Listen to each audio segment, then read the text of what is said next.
This is Rashawn Slater, first round draft pick for the LA Chargers, and you're listening to the Charged Up Bolts podcast. Bolt up. Hello and welcome to the Charged Up Bolts podcast. I'm your host, Elliot Bermudez, and on this podcast, we bring you the latest Chargers news. We preview and review every Chargers game, and this off-season, we bring you the hottest takes around. It's the start of our off-season content. Forget the Super Bowl. We don't care about any Rams or Bengals. Go Bengals. But it's going to get really spicy. We're going to bring you the really big, in-depth takes on who we should re-sign, who should we let go, the kind of players we should be targeting in free agency, the draft. We're going to get really in-depth with the draft. For this week, the first proper week as we dive into free agency, we're going to be saying goodbye to Tom Brady.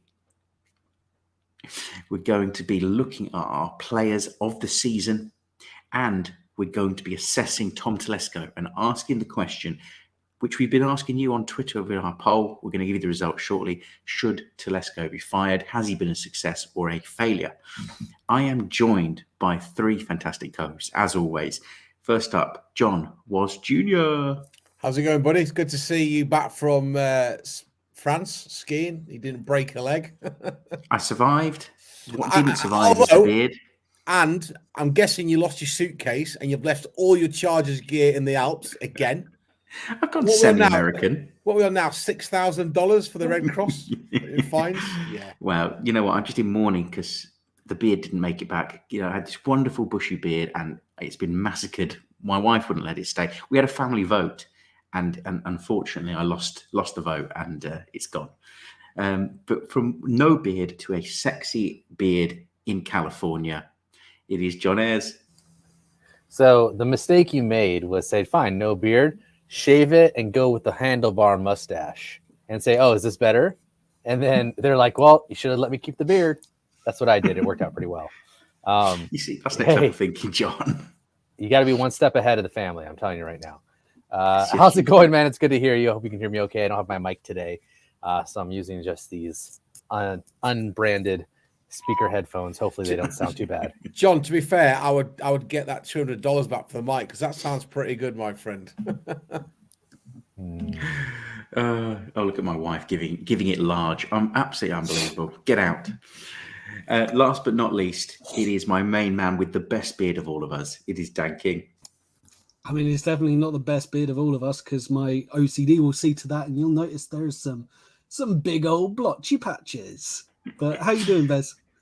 Mate, I've missed you all. You know, it's the off season. We don't really care about the Super Bowl. Well, maybe we do a little bit next week. We'll talk about it then.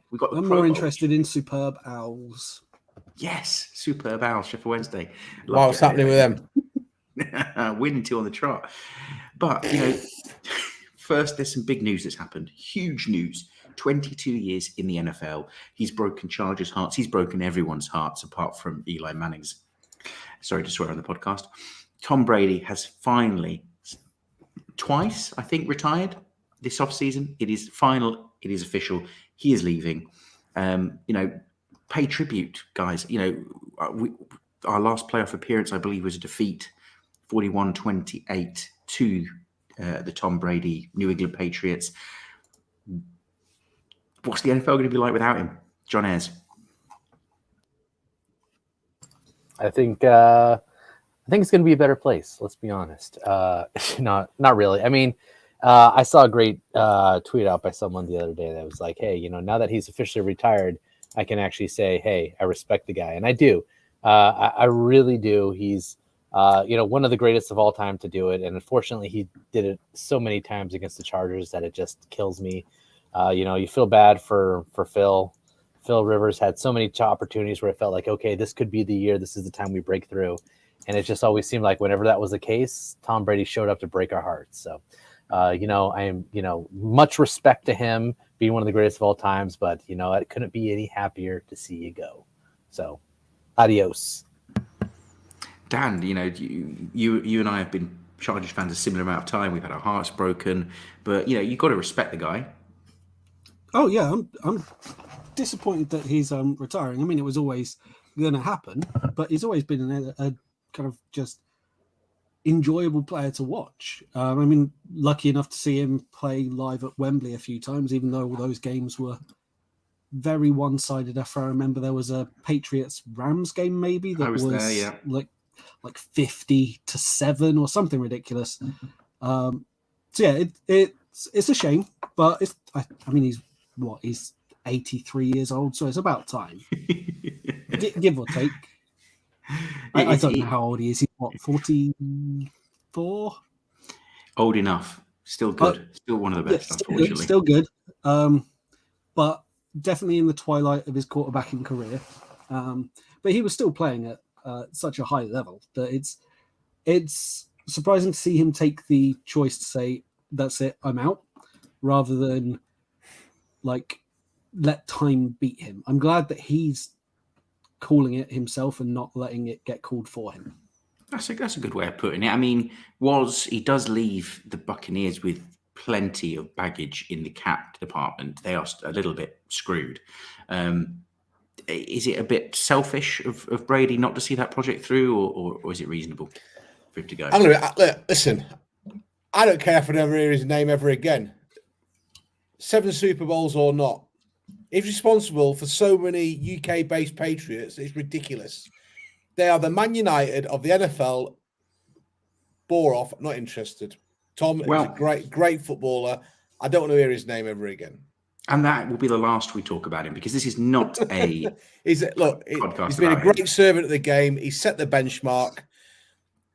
There's a lot of players who've got to do a lot of work to get anywhere near him, but that's enough. Couldn't agree more. So now let's turn our attention to the Chargers, who you're all here to listen about. So I want to ask each and every one of you, starting with Woz, it's time to give some awards. I haven't got the kitty to buy a trophy and post it to California, so some imaginary trophies. Who are your players of the season? Woz, kick us off. What is your rationale? Who's excited you in 2021? So players of the season, not named Justin Herbert, because that would just be too easy. I think Kaiser White needs a nomination just for the way that he put himself about on defense. And I think it was a big year for Derwin James, the fact that he played most of the games. He obviously had that hamstring injury. So those two guys get the nod on defense. But I want to give a lot of credit to Rashawn Slater. Rookie, there's a reason why offensive tackles go in the first round. It's a the blindside block is a very, very difficult position to play. When you come with a reputation from college football, you've got the premier edge rushers in the league are wanting to take you down and make an example of you. And I think Rashawn was exemplary on the left-hand side of our offensive line. I've already mentioned Herbert's the man, but it'd just be a little bit too obvious just to talk about how good he is and the fact that he's arguably the best player on our roster.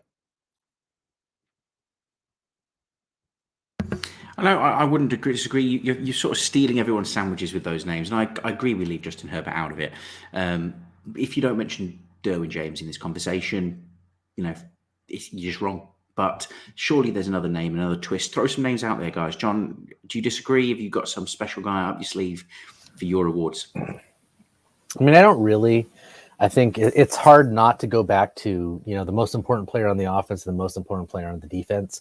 I mean, they really were, Herbert and James really were the two most important for both units. I mean, James's impact was felt. I mean, I couldn't imagine how bad this defense would have been without James. I mean, there were many times where he alone helped stop drives, or he alone was responsible for affecting a play so much, right? So it's really, really tough to kind of pick someone outside of it. I mean, obviously, you could go Rashawn Slater. That's obviously our rookie, best rookie pick in a long time, and he could be up there for the offense.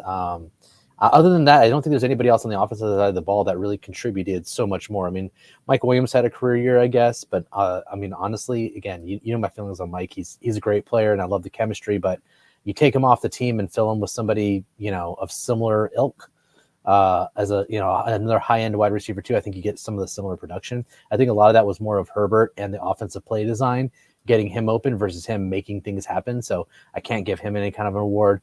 Allen was good and solid, and he was what we wanted Allen to be. We would have loved to see him targeted a little bit more, but I think sometimes it's just the game played away from it. So, and Eckler was great, but I mean, so many drops. Like, it can't award Eckler anything with the amount of drops that he had and the amount of mental mistakes and fumbles. Like, he had too many mistakes. I think maybe he was trying too hard or whatever to give him any kind of offensive award. And then on the defensive side of the ball, Bosa was good. He affected every play. He was getting double, triple teamed. He was, he is what it is. Maybe Kaiser White had a good year. He really stepped up and showed that he is, the leader in that linebacker room. But again, like, I just don't know if he affected the game anywhere near the level that Derwin James did. So, it's hard for me to call anybody else out on either side of the ball. That's kind of where I feel on that. And I'll jump to a name that John just mentioned there. I think the metal handyman should go to Austin Eckler. Metal handyman, love it. Yeah, well, he's clearly unbranded, but it's a little statue. So I think Austin Eckler, the guy manages to get stuff done when you don't expect it, just like a certain plumber who you wouldn't expect to be able to save a princess. You mentioned his fumbles there. He didn't fumble a single rush. So, like, he's got that at least. And he had fewer drops than some more predominant targets. But then you'd expect more drops with more targets. If he had the same kind of level of targets, you'd expect the same level of drops, I believe. But, yeah, I think overall 1,500 something yards. Really impressive. Without him, you could definitely see the lack in kind of cohesion. I mean, we did have that one game where Justin Jackson came in and played pretty well, but that was one game. His one game I where think he turns up. We looked at one of the last times we recorded, we looked at the games we lost. And the games we lost, I think, were generally games where Eckler wasn't our leading rusher. When Eckler was our leading rusher, I think we only lost once.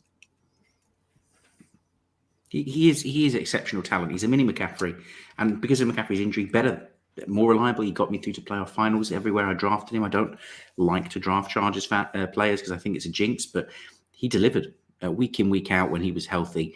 He was there. I do it every year. I always draft Herbert. You're the jinx. I think I've had Herbert in a few dynasty leagues since day one.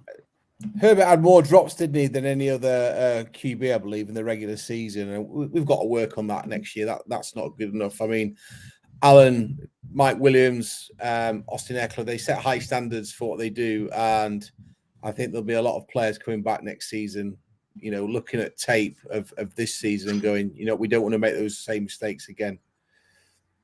Well, I'm going to just say to you, as usual, you're all wrong. It's incorrect. I'm going to give a double award to my joint players of the season. You're going Eastern Stick and Chase Daniel, aren't you? I'd like to. They were close runners up. I'd give them a silver medal. But my two players both play on the D line. The first guy, I give him the award because he stepped up and became the player I kind of hoped he would be, and that is Tillery. I know you're going to scream at me. You all hate him. You all think he's poor, but behind Bosa, Jerry Tillery had 4.5 sacks. He had the same number of tackles as Bosa, and he had games where he influenced it and got us a victory. I've started rewatching some of the tape. There are games, especially early in the season, where he really dominated. He is inconsistent, but I just want to see that progression. But the real winner for me is the guy that when he came back into the team, our D-line stepped up and improved its game. Every game he played and every snap he played for me was incredible, and the entire defensive unit became better, and that is Justin Jones. I think he was even more impressive than Bosa. Bosa is an elite talent, but the D-line as a whole came together when Justin was on the field. Don't care what you say. He's a great player for me, and he's going to get my Bez Eat Your Hat award for 2021. I think Bosa tends to struggle a little bit when we're using him in a primary role as a primary edge rusher. When he used to bounce off Melvin Ingram, the offensive line weren't looking for Joey all the time. I think that's where we got the benefit. But I think so much pressure and so much expected of Joey. I think that's sometimes his downfall because he is that good. I couldn't agree more. We're going to turn our attention from awards, and we're going to turn our attention to a big talking point. It's all over Twitter. I've got a poll. I've been asking our followers on Twitter whether they feel that Tom Telesco has been a success or not. He is a controversial person right now in the Chargers history. He has hired 3 head coaches. Staley's first season, he had Mike McCoy for 4 years, and he had Anthony Lynn for 4 years. We've reached the playoffs in that period of time twice, in 2013, where we beat the Bengals before losing to the Broncos, and in 2018, where we beat who did we beat in 2018? We beat the Ravens. Oh, the Ravens. And then we lost to the Patriots. And apart from that, his overall record is 69-76. I asked our followers on Twitter whether they thought he'd been a success or not. And the results, I can tell you, are 82% think he has not been a success. Given the failures, given that Staley has been brought in but hasn't made the playoffs again, we're in that position, and we have a distinct lack of depth. Do you think Telesco should be fired? Put him on the hot seat. Do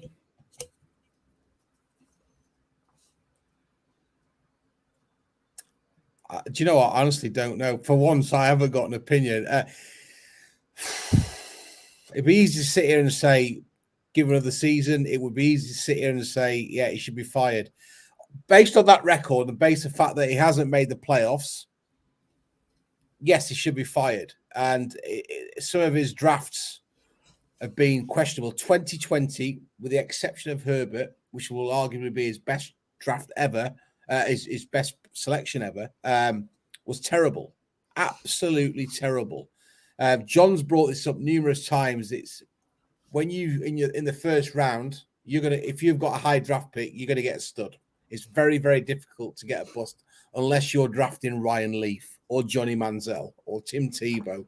But based on his record and based on the fact that we are being very impotent in trying to find a seat at January football, based on that, yes.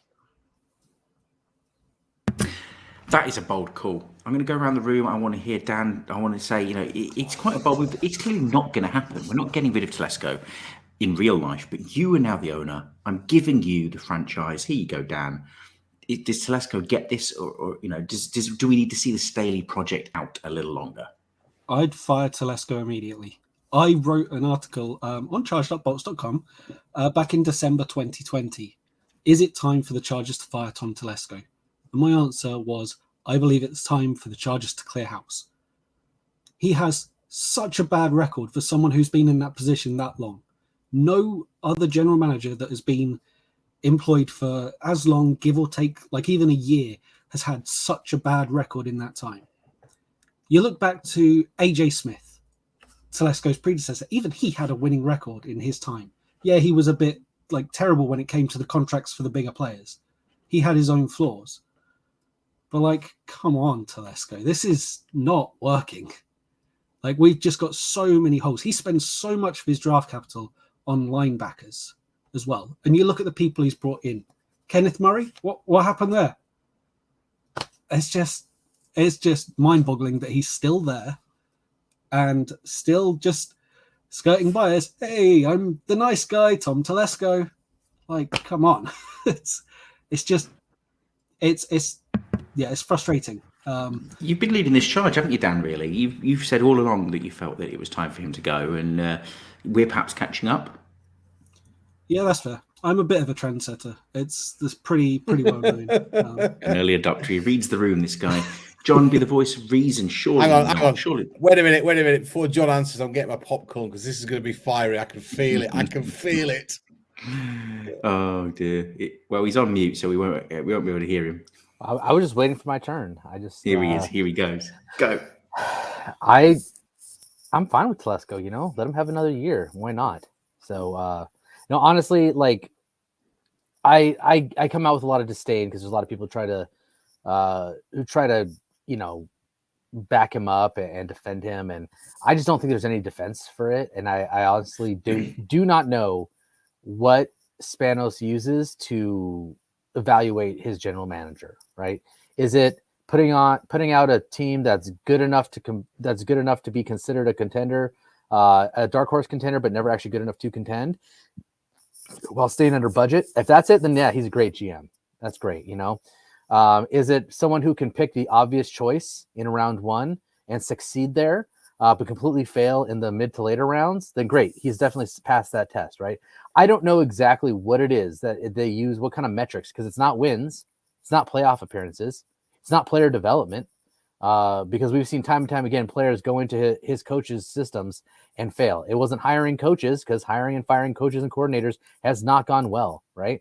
Every time he's hired a coach, so far it hasn't gone well. Every time he's forced a coach to keep a coordinator, that coordinator has ended up flaming out. So I just don't understand exactly what metrics we use to gauge Tom Telesco as a good GM, because I don't understand it. To me, there's not enough data to support that. And at this point, you can say that he's been building up to a year like this where he's got cap space and he's got draft picks, and the team is what feels like a few players away from really being something. Then fine, give him this year. Then that's what I'll say. Give him this year. I don't think he should be fired. I don't think you should give anybody else the reins. I think he's got it. He's got his coach in place, his third coach, by the way, but he's got his coach in place. He's got the majority of his team in place. He's got to make some fixes on the defensive side of the ball and maybe a few tweaks on the offensive side of the ball, but let him do his thing. And let's judge him based off this year, okay? If he cannot put together a winner this year, a team that makes it to the playoffs and is a serious contender, not a team that sneaks in with a record barely above 500. I'm talking about a real contender in the playoffs, okay? If he cannot produce that after this year, he should absolutely be fired. There's no reason to keep him around, okay? So, I mean, go ahead and do your deal, Tom. He told him in the presser he doesn't have any specific feeling of pressure this season. It's every season's a new season of pressure. But you know what? He should be on the hot seat. And if this team fails again next season, he needs to be done. It's his fault. There's literally nothing else that you can take over the last 9 years as a constant except for him. So, give him this last year. This is his hurrah. And if he doesn't do it, then he's done. Then get rid of him, because I just can't stand it anymore. But if he puts out a winner, then okay, good for him. Took him 10 years, but he did it. I think he's under a lot of pressure this year, John, not because of the fact that he's been there for 10 years. You've got Josh McDaniel now going into Raiders building. The Broncos have hired Nathaniel Hackett. We don't know how that's going to turn out, but that's the other two rivals in our division that are trying to make improvements off the field. And then you've got the division that runs through Kansas City year in, year out. So I think this is of huge importance. And like you've already said, we should be serious contenders for the playoffs and not just sneaking in with a wild card. We had the division at one point and we let it slip. So I think he's got a massive year ahead of him, and he needs to pull his finger out and spend some of that cap space. Well, it's not just that. He has absolutely and utterly let us all down. I believed in him. I love the guy. I saw him building a franchise, replacing Rivers and getting Herbert, moving us forward. But every year, he isn't delivering on enough for our Chargers. I haven't seen the Chargers ever win the division since I've been a fan. And he's the guy that should have delivered it by now. He's had talented teams around him. But do you know what's happened? In the same time that Telesco has been our GM, the Chiefs had the first overall pick in the draft, to now a perennial Super Bowl contender. The Broncos have won it in that period of time. And even the Raiders went to the playoffs this season, despite the absolute dumpster fire that organization can be at times. Whereas Telesco, he enjoys mediocrity too much. He built through the draft, but he swings and misses more than he hits, because he only hits when he really gets a nailed-on guy that falls to him in the draft. That isn't good enough. In free agency, he's timid. We all like a Telesco bargain. Telesco bargains prop up your franchise. They don't take you up, because look what the Rams do. The Rams go after the players. They trade for players. They don't care about the draft. They want to win now. And they go into free agency every time. And where are they? Back in a second Super Bowl, in the same time that Telesco has only managed 2 playoff appearances and 2 wins for his franchise. The worst and damning thing is that the biggest weakness of our organization right now is a lack of depth. We have star talent across the field on both sides. We're even scoring return touchdowns with Roberts. Well done. But there's such injuries exposed depth, and that is a GM roster building issue. And after 10 years, coming into his 10th season, Telesco's lack of depth, working with his team, working with his head coaches, is a major, major failure. I'm sorry, Tom. I think it's time to go. You're not going to get it. You'll get that last season to see if Staley can get us back in the playoffs and make a run. It's too little too late.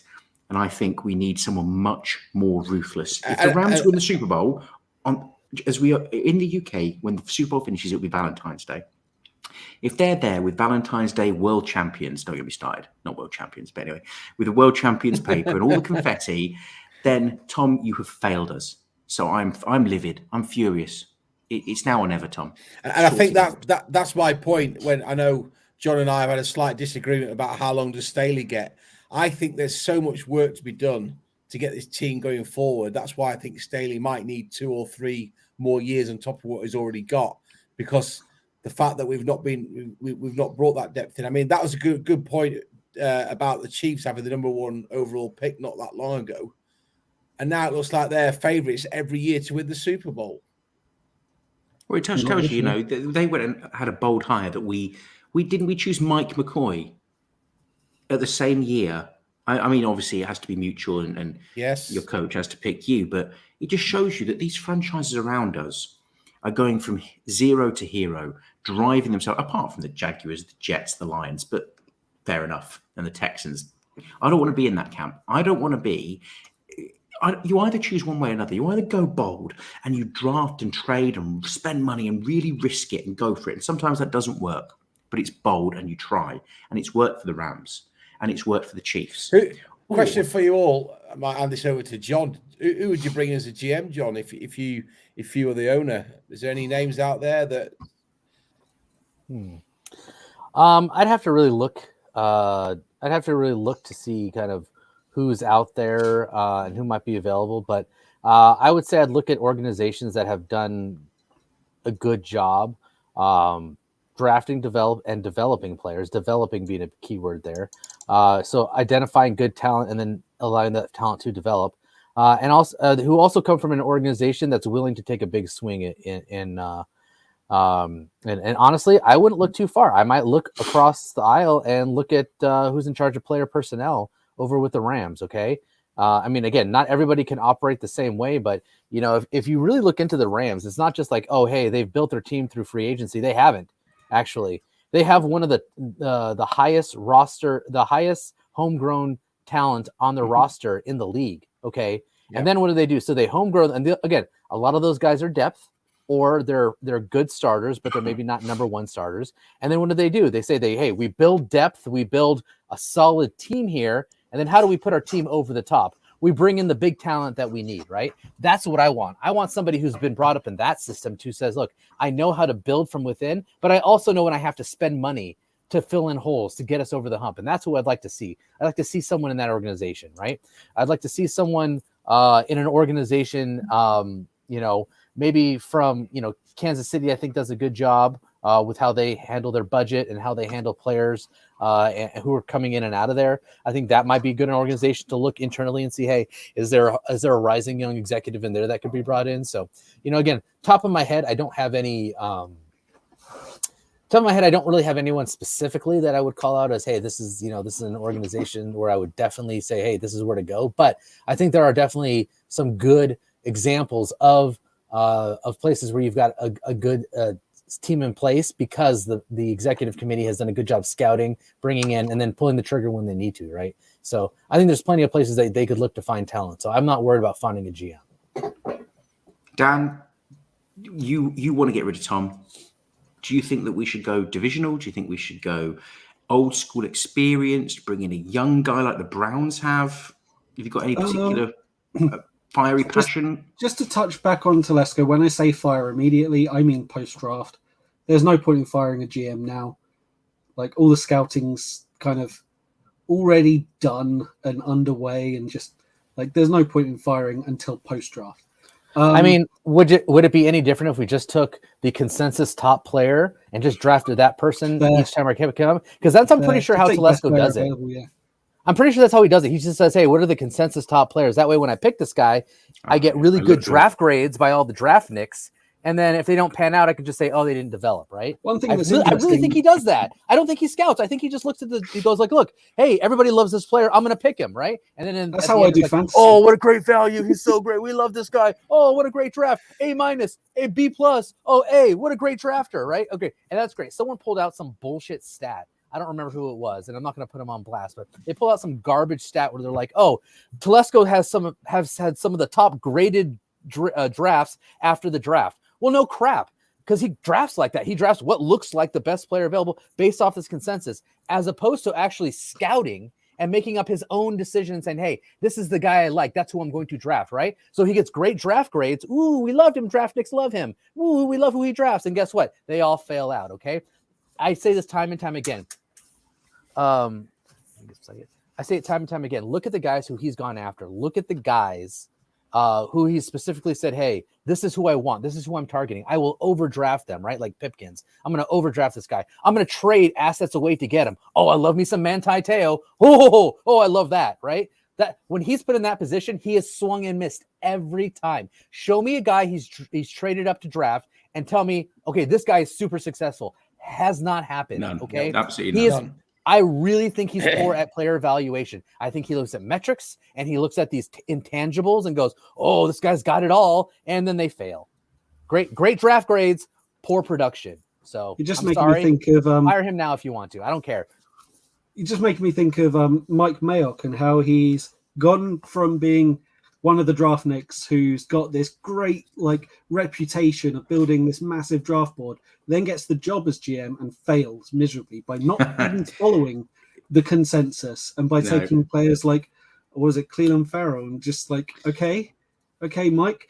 But to answer your question, Bez, I'd probably look at some of the organizations that have a regular winning record, appear to have depth, and look for someone young who has been in that system for a good maybe 5 years. Just see if there's anyone under recently departing Pittsburgh Steelers GM.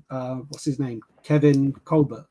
See if there's anyone there, or someone under Eric DaCosta. Or I don't want anyone who decides their team who's got an aging quarterback and holes along the offensive line. I don't want anyone who decides, you know what, I'm going to draft a running back in round 1. That seems like good value. Yeah, I'll pass on that. I'll pass on that executive tree. Thank you. I love it. I just meant in general. I understand. Yeah, and someone who's learned the right way. To finish tonight's show, I think I've solved our issue. I think I have the perfect replacement for Tom Telesco when we fire him. Assistant GM of the Bengals. Assistant GM of the Bengals.